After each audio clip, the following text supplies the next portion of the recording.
We can either start with the Nets or we can start with the Grizzlies. Which one would you like to start with? I say the Nets. I thought you would go there. I was hoping you'd say the Grizzlies, but that's okay. We'll go with them next. So they signed 2 free agents in Paul Millsap and LaMarcus Aldridge. LaMarcus Aldridge got cleared to play basketball. Shout out to him. He was good for them when he was healthy last year. So I hope nothing bad happens to LaMarcus. They signed Paul Millsap. And they traded DeAndre Jordan and 4 second rounders in cash to Detroit for Sekou Doumbouya and Jahlil Okafor. I think that this has been a real interesting offseason for Brooklyn. Dylan, I just feel like the Nets right now are by far and away, like with Millsap, and obviously I don't think Aldridge moves the needle that much, but Millsap is huge. Like he's going to play 20 minutes for them and be good for them. And then obviously they're going to take a chance on Sekou. I think Jahlil Okafor will be cut, but I think they're in a real interesting spot right now. And I think that they're far and away the best team in the league right now. What do you think? Last season, I think we may have talked about this, that most good teams don't have that kind of depth. And I think they got a little bit lucky that both LaMarcus and Blake Griffin got bought out, and they already had a pretty good roster beforehand. Like, they didn't really have to give up anything to get Kyrie and KD. I think that was the biggest thing, because a lot of these teams are built off of trades, right? And those two guys, I mean, they traded D'Angelo Russell for KD. Like, that wasn't some huge loss, especially when you're signing, Kyrie. And Spencer Dinwiddie didn't even play last year, but they had Joe Harris.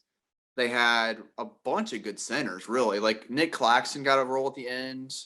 They had Jeff Green. They had Jarrett Allen, who obviously they traded for James Harden. And that was another thing, is I don't think they gave up a ton for James Harden, like in players at least. Obviously, the draft capital is one thing, but Karis LeVert, who was very good, and thank God he got traded for his own health's sake. Jarrett Allen, I was worried about that one, but they ended up making it work. And Bruce Brown, like, they had great depth, and then they continued to add guys. This summer, they lost Jeff Green, which was tough. But Patty Mills, are you kidding me? Like, if a team like that can add Patty Mills, you're in a damn good spot.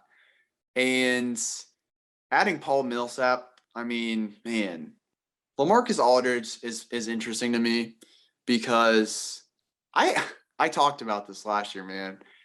He was horrible on defense with San Antonio. I think he was pretty damn good as a defensive center. I never thought I would say that in 2021. That dude was holding his own at the rim. And it still probably was the worst case scenario that he was starting at center. But with as many points as they could put up, I mean, he was doing his job. Like, he was way better than DeAndre Jordan. Way better. DeAndre Jordan was one of the worst centers I've ever seen on defense last year. Just horrendous. And Aldridge held his own, so he's back, and maybe they'll put him into that role. We'll see. But they're stacked, man. And Sekou Doumbouya, that's the fascinating one. And the Pistons, they're kind of losing me. I don't know. I get that it was a different administration's pick, but 4 seconds for a guy that they basically didn't even give a chance to, I don't know. I mean, it's not like he's shown some amazing potential, but he's young as hell, and he can handle the ball. Like, he can shoot a little bit. I think him coming off screens with some of the passing they have there, I don't know. I think he's going to be useful for them. And with as much depth as they have, maybe he won't even play. But if he does, I mean, he's going to be great depth. He's going to get some really important G League minutes. I'll say that. Like, he and Cam Thomas and Day'Ron Sharpe, they have so many players on their roster right now. Like, I don't know how they're going to go into the roster holding this many guys, because they only have one two-way guy in their second round draft pick, Kessler Edwards. Like, I don't know who's going to be not playing, but I think the Nets are far and away the best team right now. You brought up Patty, and I think we talked about him on the last pod, but it just can't be overstated that he is fucking incredible, like, as a backup guard. And on this team, can you imagine what kind of looks James Harden is going to get him? Like I'm gonna imagine he's gonna play with Harden a lot, right? And then Joe Harris, James Johnson is on this team. He is not going to see the floor. Like that's how confident I am. Nick Claxton is going to play more next year. Like I think that Bruce Brown, like they just have so many options and they kind of need it, with how often that KD and Kyrie and James got hurt last year. I don't think James Harden is going to miss 20. He's going to miss 30 games again. That's not like him. He has been pretty durable through his whole career. I don't think he'd ever missed more than 10 games in a season before last year. Yeah, because the most he'd missed was like 10 one year. So he's pretty durable with all, like, especially with all the damage he takes. But I think he'll bounce back next year. If you can get, 58 to 65 games out of Kyrie and KD, that's a relative win. I could legitimately see, even if Harden's like the one playing all the games and the other two miss a good amount, I could see this team winning 65 games. Just they're so deep. And Seku's probably not going to even see the floor. But if they can turn him into something as a bridge player, because these guys are going to grow old, right? And Sekou was in the 2019 draft. So he's got 2 more years. He's got both of the option years left this year and next year. So if they can turn him into a bridge player and get something out of him, like I think that they're in a really good spot right now. And not just like in terms of the present, but also the future. Like I think that it's in a really weird spot for a contending team to be in, but they're hitting all the moves around the margins. Like no team has ever hit all the moves around the margins. Like the Heat missed on some when they had LeBron. The Warriors obviously missed on a lot after, I think after Schlenk left. I don't think that was really a coincidence. And obviously Iggy and Livingston got old. It's hard, but the way that they're doing it now, I think that I trust them to keep up this success for as long as Harden and Durant and Kyrie want to keep doing this. Yeah, I mean, you want to talk about state-of-the-art organization, like Sean Marks has built this team from basically the ground up. I mean, he inherited a bad situation, man. Shout out to Billy King. Yeah. I mean, talk about an inheritance, man. That's like being born to your parents, like they have like $1 million in debt that you have to pay off now. Like that's what Sean Marks inherited. And he started getting to work, started investing those paychecks, baby, and he got that debt paid off. Like he has done a great job of not only attracting the superstars, but like you said, the fringe work. Like turning Musa into Bruce Brown is something that, the only people that are going to care about that is us. But this is how you win championships. Like a lot of these championship teams, we want to talk about Cleveland, we want to talk about Golden State, Toronto, all those teams. Yes, they had great luck, they had great health, they had great players, but there's always like a 7th or 8th man that came through right when they needed it. And he hit 2 big shots or he made 1 really good steal. That stuff is what you need. And those players, like a Bruce Brown, I know that I probably overhype him, but that dude fills a role. That's what you need. You need a guy that can fill a role.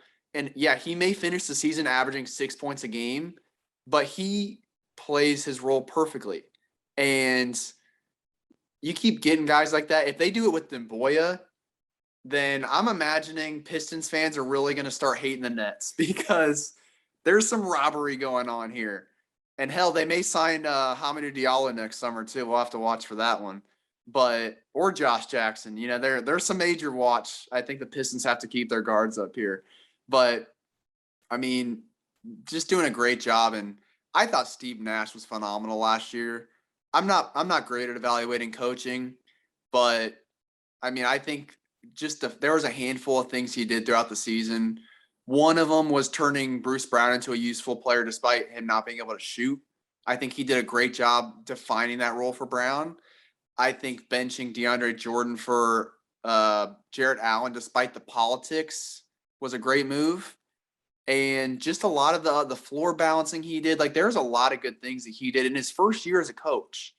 And yes, it's a lot easier when you have 3 Hall of Famers on the roster. But it was those other guys that I think he brought up. And I mean, it's really hard to be down on the Nets. It really is. I think they've done everything right to this point. I would say Nash's only sin was not trusting, his team in the playoffs, right?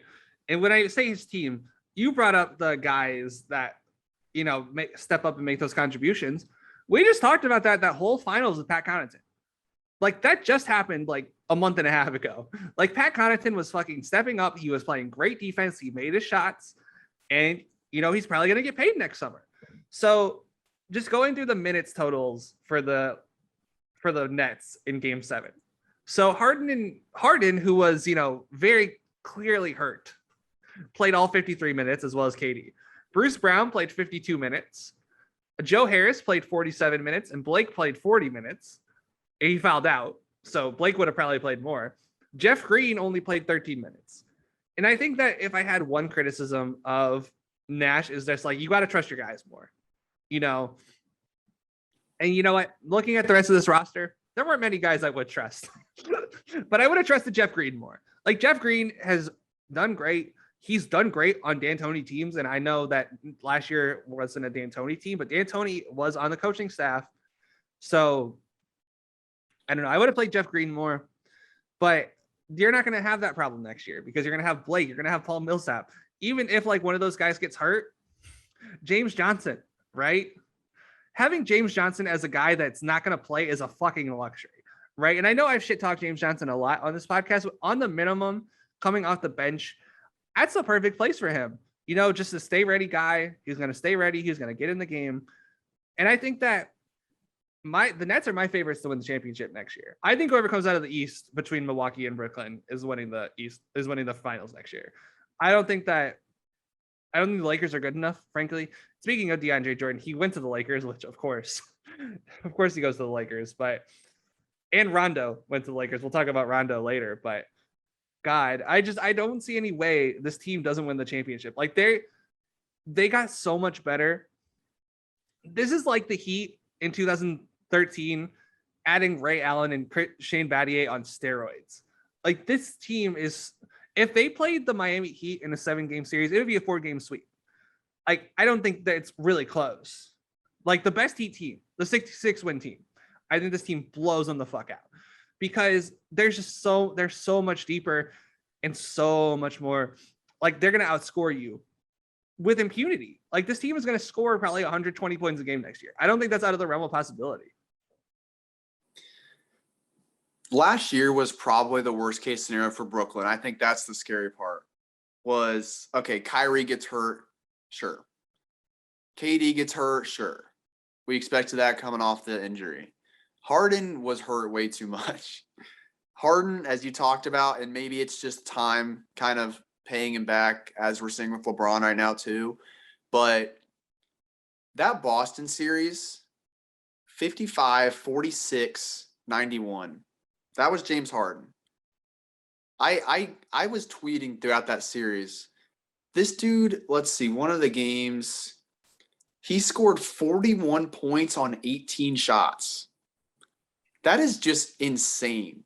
Like, this is what this team can be when they're healthy. And I don't even think Kyrie was playing in that series. I don't remember. They were so all over the place. But either way, even if you just have two of them out there at once, I mean, they are insanely good together. And when they made the Harden trade, a lot of us on this network kind of had our concerns about defense, about sharing the ball. They made it work, man. They didn't play a lot together, but they were phenomenal together. They all shared the ball perfectly. Harden and KD have chemistry and Kyrie and KD have chemistry, but them three together picking it up so quickly was really like beautiful as a basketball fan to watch. I mean, it worked perfectly. And it was basically KD that last series. Harden shot 24%. So he followed up that amazing first round with a terrible second round because of injuries. And, it was 7 games. I mean, they almost beat the team that won the finals. Harden played just four of those games. It was KD doing almost all the heavy lifting. So now they have a better bench. it's hard to imagine they have worse health luck than they had last year. How could they not go to the finals? I mean, you have to have either the Bucks somehow take a step up, which I'd be surprised. I think this season was probably the top end of the Bucks. I mean, Drew Holiday can obviously be better. Middleton was phenomenal. Giannis was phenomenal. And, maybe I guess their depth is a bit better now, but I have a hard time seeing them improve very much. I don't think the Heat are on their level. They would have to have they would really have to have two of those guys, I think, go down for them to not at least make the finals. I mean, I think they're that much better than everyone else. Yeah, but I mean, the only quibble I would have with that is that Dante DiVincenzo missed the Nets series, and he's really he was such an important part of their team. And I think that if he's healthy, then I think that he's gonna make a difference for them next year. And I think, they added Grayson Allen. They're gonna have more shooting, which is what Bud wants. Bud loves nothing more than a 5-out system. But I mean, I thought Brook Lopez, that's probably the best you're gonna get out of Brook Lopez this year. It's probably, I mean, PJ Tucker was a dog. The only series he was useful in was the Brooklyn series, and that was pretty much it. But I mean, he was great in the Brooklyn series, but KD still averaged 40 points a game. So, I mean, yeah, if they have two of those guys healthy, they're gonna steam through the league because there's no one better than them. For a top 100, I don't know where you have these guys. I have all three of their stars in the top 15. It's pretty good. They're just in a phenomenal spot right now. And they're going to be really fun to watch because they're going to load manage, I would think. I think that probably all of them will miss at least, at minimum, 15 games, if I had to guess. Maybe not Harden. Maybe Harden will miss closer to 10 or 9 or 10. But they still have some good lineup combinations, and I think they'll win. Like I said, I don't think 65 is off the table for them at all. I really don't. I mean, think about this. If you have a team that has Patty Mills, James Harden, and KD, or Patty Mills, Kyrie Irving, and KD, you're pretty happy. That's a finals team. And that's taking one of those guys out. So if you have either of those guys fall, you can easily slide Patty Mills in. I really think you could slide Bruce Brown in and be fine. Because he played with those guys a lot. He was starting at guard a lot, and he was playing pretty damn well during the regular season. So I think the only true downfall for them would be if KD got hurt. You can't replace KD. And I'm not saying you can replace Kyrie or Harden either, but you can replace them easier, especially with the guys they have on their roster. KD, you're not replacing. So unless he gets hurt, I think I'm not going to say it's a cakewalk because I do agree. I forgot DiVincenzo about that, and the Grayson Allen edition was very good. But yeah, Brook Lopez was phenomenal. Whether the stats show it or not, again, he was huge when it really mattered. And Pat Connaughton in the finals, maybe he can do that again. I don't know. We'll have to see. The Bucks hope they don't have to see it again, but you never know. But yeah, DiVincenzo is going to be nice to come back. But I'd still give the Nets a lead over them by not a huge margin, but definitely more than it was last season. I think if they play in a series, it'll go 6. And if it goes 6, that means the Nets win. If it goes 7, that means the Bucks have a chance. So I think the Bucks are okay, let's do this analogy. The Nets are to the Warriors as the Rockets are to the Bucks. I said that in the wrong order, but you get what I'm saying. Basically, and it's funny that James Harden is now on the Warriors side, but I think that it's they're going to be a thorn in their side. I think the real finals will be in the Eastern Conference Finals or the semifinals if they play each other then. I think that that's going to be the best series in the playoffs again. I thought that it was the best series in the playoffs this year. And I think that, both of these teams are going to be, and George Hill. I forgot about George Hill. He's going to be not playing Jeff Teague is huge addition by subtraction. Huge. No matter how you felt about George Hill last year, at least he's not Jeff Teague. So I think those two teams are the best two teams in the league. I don't really think it's close.